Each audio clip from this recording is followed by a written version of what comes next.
So we are going to start with project number 1, estimating the gas content and kinetic temperature using the C1 lines in lensed high redshift galaxies.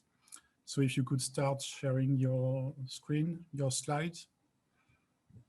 Yep, sure. Can you see it? Yes. Okay, so actually the subject changed a little during the project. Now it's dust continuum and C2 emission in a high redshift normal star forming galaxy from the Alpine survey. So we were working with the supervisors Mathieu Bettermin and Gayatri Guru Rajan. Oops, I cannot switch. Okay, so let me show you the source here.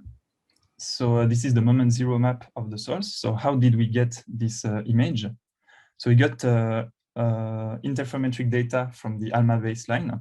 We cleaned it using an algorithm from CASA, a routine. Then on the data cube, we identified three distinct sources here. So we plot the spectra of these three sources here. And we can clearly see the C2 lines in these spectra with a very good signal-to-noise ratio. So then let's derive the redshift of these objects. So these are at redshift 4.56. And we can also measure the velocity offset. So we take the central image as the central source as a reference, and the velocity of the two other sources, the radio velocity. And these are the velocity offsets of these objects. So this is the preliminary work. Then we can create the moment zero, moment one, and continuum map for these images. So let's start with the moment zero map. So this is basically integrating all the channels times dV, the velocity difference between two channels. And since the line has a so high signal-to-noise ratio, this is basically a map of C2 in this object. So there's C2 in all three components of this object. The moment one map is the integration of the channels times V dV divided by moment zero. This is basically a velocity map. So at each point, you can see the velocity of the sources. So you can clearly see that these three objects have different velocities.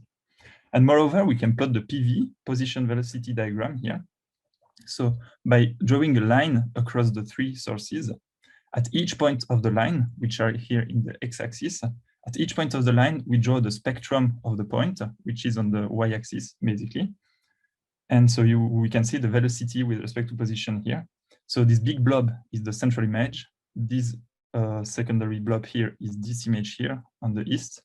And this small thing is this one. So we see that these objects have different velocities at different places on the PV diagram. And this is the big hint toward the fact that this is a merger. It's most likely a merger. And then the continuum map, we just take all the channels without the ones which contain the line. We add the rest. And so this is basically the dust detection because we're in infrared.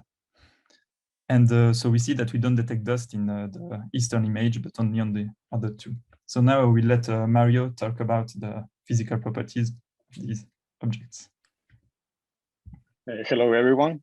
The first thing that the first physical parameter that we estimated is the C2 luminosity, but we use the zero momentum map and the Khalili-Walter relationship, as you can see here. And the C plus luminosities are in the order of 10 to the 9 solar luminosities, as you can see in the table. And with the dust continuum, we estimated the infrared luminosity, assuming a set CAD spectral energy distribution from the main sequence galaxies. And also with a conversion factor, we estimated the star formation rate, as you can see here in this table. And when we plot the sources, when we detected the continuum that is in the west and the second source, we see that the sources follow the relation that has been observed in other galaxies, meaning that C plus is a good tracer of star formation at these redshifts. And also in other parameters that we estimated is the molecular mass with the C plus luminosity, also with the Sanella relationship. As you can see here in this plot, in the table, we estimated the molecular mass are in the order of 10 to the 10 and 10 to the 11 solar masses. And we estimated also the depletion time, that is the inverse of the star formation efficiency. And as you can see here, for the west and the center sources, the depletion time are of the order greater than 0.5 gigayears, meaning that these sources are not really efficient in forming stars, meaning that these are not really starbursts, as you can see here in the next plot. When we see that these galaxies are indeed in the main sequence of star-forming galaxies at these redshifts, the source is in the red circle, and with a stellar mass of 10 to the 10.6 in logarithm, and with a total, we found that the fraction of molecular gas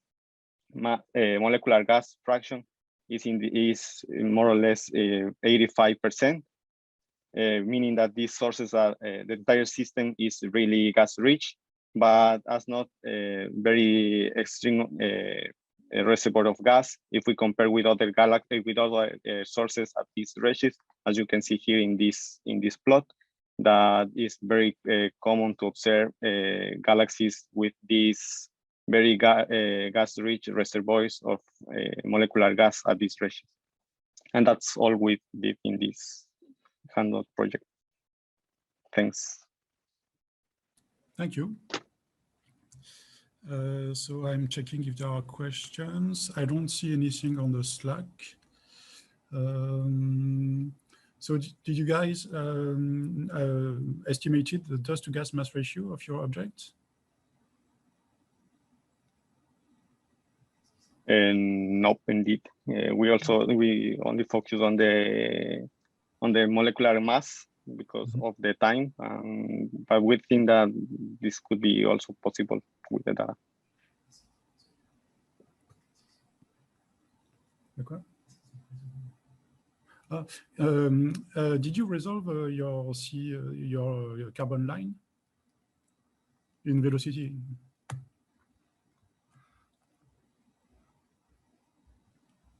No, here we only resolved the C2 on this cube. We had other images with C1, but on this one, we really focused on C2, yeah, and on the dust continuum behind. Okay, thank you. So if there are more questions in the Slack, you can answer them as usual. Thank you, that's very impressive.